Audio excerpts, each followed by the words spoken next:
सकते हैं ये द्वार नामक एक डिवाइस बना है और री एंट्री करते समय द्वार में उसके बैग को भी सैनिटाइज किया जाता है और उस स्टूडेंट को भी सैनिटाइज किया जाता है पूरी तरह। आखिर स्कूल और कॉलेजेस कब खुलेंगे और कैसे खुलेंगे, यह सवाल आज हर एक स्टूडेंट के दिल में है। कॉलेज खुलने के बाद आखिर स्टूडेंट की लाइफ में कैसे बदलाव आएंगे, यह भी सवाल हर स्टूडेंट के दिल में है। और आज हमारा स्पेशल एपिसोड भी इसी विषय पर आधारित है। इसीलिए द पब्लिक न्यूज़ 24 में आपका स्वागत है। मैं हूं योगेश और मैं आज आपके लिए स्टूडेंट कम्युनिटी के दिल की सबसे बड़ी बात का न्यूज़ कवरेज लाया हूं। इसी तरह की साइंस और एजुकेशनल न्यूज़ जानने के लिए द पब्लिक न्यूज़ 24 से जुड़े रहें और चैनल को सब्सक्राइब ज़रूर करें। कॉलेज और स्कूल खोलना कितना चैलेंजिंग साबित हो सकता है, यह बात आप IIT मद्रास में हुए घटना से अंदाज़ा लगा सकते हैं। IIT मद्रास पिछले महीने खुला और खुलते ही लगभग 200 स्टूडेंट कोविड-19 से संक्रमित हो गए। IIT मद्रास प्रशासन ने निसंदेह अच्छे तैयारियों के साथ कॉलेज रीओपन किया होगा, पर आप यह भी अंदाज़ा लगा सकते हैं कि कोविड-19 कितना खतरनाक है कि थोड़ी सी चूक पूरे कॉलेज को भी संक्रमित कर सकती है। पर इन कॉलेज के रीओपनिंग में कुछ पॉजिटिव एस्पेक्ट्स भी हैं, जैसे कि IISc बेंगलुरु जो कि पिछले 8 महीनों से खुला है। जी हाँ, जब बेंगलुरु में केसेस पीक पर थे तब से यह कॉलेज खुला है और अब तक लगभग 1600 स्टूडेंट को कैंपस में री एंट्री दे चुका है।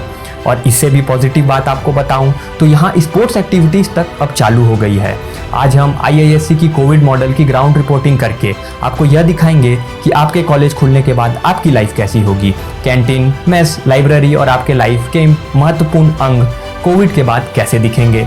आपको यह बात क्लियर करना चाहता हूँ कि अभी कोई भी कॉलेज ऑफलाइन या क्लासरूम टीचिंग के लिए नहीं खुले हैं और जो खुले हैं वह भी लैब, मेडिकल पोस्टिंग, प्लेसमेंट्स और प्रैक्टिकल पर्पस के लिए ही खुले हैं। अगर आपका कॉलेज नहीं खुल रहा है तो आपको यह जानना ज़रूरी है कि वो क्यों नहीं खुल रहा है। ज़्यादातर कॉलेज में सिंगल रूम्स नहीं होते हैं। Hostel rooms normally sharing rooms होते हैं, जिससे कि रूममेट्स को संक्रमित होने का रिस्क होता है। इतना ही नहीं, अगर सिंगल रूम होता भी है तो वॉशरूम्स तो कॉमन होते हैं जिसे सारे छात्र इस्तेमाल करते हैं। वहीं मेस, कैंटीन में तो मास्क उतार कर ही खाना खाया जाता है। इसके अलावा हर कॉलेज के पास एक्स्ट्रा क्वारंटाइन फैसिलिटी या खुद का हॉस्पिटल नहीं होता। कॉलेज का खुलना उनके फंड्स, सिक्योरिटी और मैनेजमेंट पे भी डिपेंड करता है।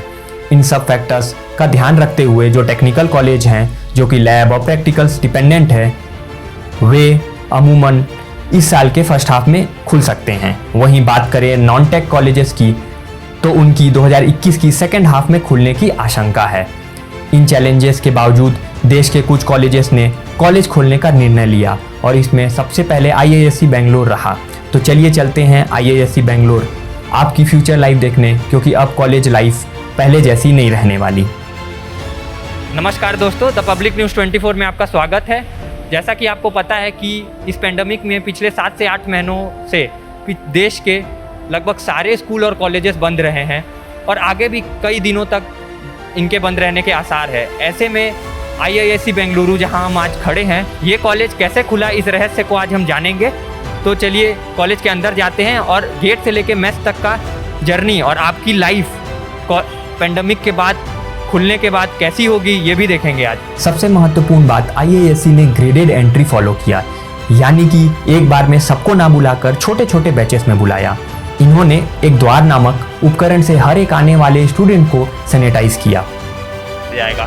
तो कोई भी स्टूडेंट जो री एंट्री करता है उसे एक मेल लिखना रहता है और री एंट्री करते समय आप देख सकते हैं ये द्वार नामक एक डिवाइस बना है और री एंट्री करते समय द्वार में उसके बैग को भी सैनिटाइज किया जाता है और उस स्टूडेंट को भी सैनिटाइज किया जाता है पूरी तरह। तो ये द्वार जो है वो बाहर से आने वाले हर एक व्यक्ति को पूरी तरह सैनिटाइज करती है ताकि स्टूडेंट्स जो हैं वो बाहर से अंदर कोविड को लेकर ना आ जाएं।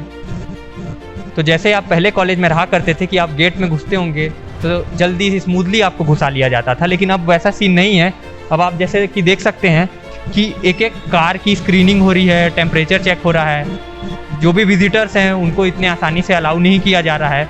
तो आपकी भी लाइफ अब गेट में घुसते समय इतनी आसान नहीं रहेगी, क्योंकि बाहर से अंदर कोविड बहुत आसानी से आ सकता है। वहीं गेट एंट्री पहले जैसी स्मूथ नहीं रही, क्योंकि बाहर जाने के लिए स्पेशल परमिशंस लगती हैं और हर अंदर आने वाले को थर्मल स्क्रीनिंग के थ्रू गुजरना पड़ता है। हर अंदर आने वाले को 1 वीक का क्वारंटाइन रूल फॉलो करना पड़ता है।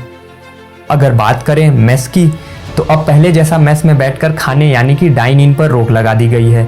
मतलब अब आप पहले जैसे दोस्तों के साथ खाने का आनंद नहीं ले पाएंगे और इसे टेक ओवर कर दिया गया है। यद्यपि ये स्टूडेंट के लिए काफ़ी परेशानी का विषय है, क्योंकि अब उन्हें खुद से ही सारे बर्तन धोने पड़ते हैं, पर ऐसे स्टेप्स इस समय पर काफ़ी सराहनीय हैं। यहाँ के जो ABCD मेस हैं उन्हें भी क्वारंटाइन और नॉन क्वारंटाइन में डिवाइड कर दिया गया है।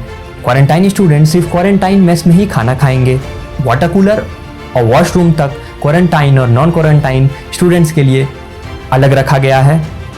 वहीं कैंटीन में भी किसी तरह के डाइन इन पर रोक लगा दी गई है और टेक अवे कर दिया गया है। अगर बात करें सेंट्रल लाइब्रेरी की, जहां पे लाखों बुक्स हैं और जहां स्टूडेंट पेंडेमिक से पहले रात भर पढ़ाई किया करते थे, वहां भी अब बैठने पे रोक लगा दी गई है।